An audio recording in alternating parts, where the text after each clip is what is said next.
కథ అంతా మారిపోయింది. సాధన కథ మారింది. ఆలోచన విధానం మారింది.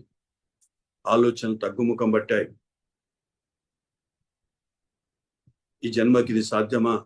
ఈ సాధన అనుకున్న నాకు గంటలు గంటలు ధ్యానం చేసుకుని ఒక సిట్టింగ్ 3 గంటలు కూర్చునే స్థితికి వచ్చేసింది. ఒక చిన్న మార్పు.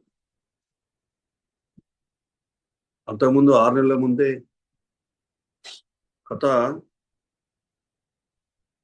కాళ్ళ కథ ఏందనేది నా ఆధ్యాత్మిక ప్రయాణంలో మొట్టమొదటిసారి నేను తెలుసుకున్నాను. అశేఖర్ సార్ గారు కూర్చున్నప్పుడు ఒక మాస్టర్ గారు, ఒక గురువు యొక్క సందేశం, ఎప్పుడైనా నీ కాళ్ళను చూసుకున్నావా? కాళ్ళను ఎప్పుడైనా పట్టించుకున్నావా? ఒకసారి నీ కాళ్ళను చూసుకో, బాగా రుద్ది కడుగు. నీ కాళ్ళల్లో ఉన్న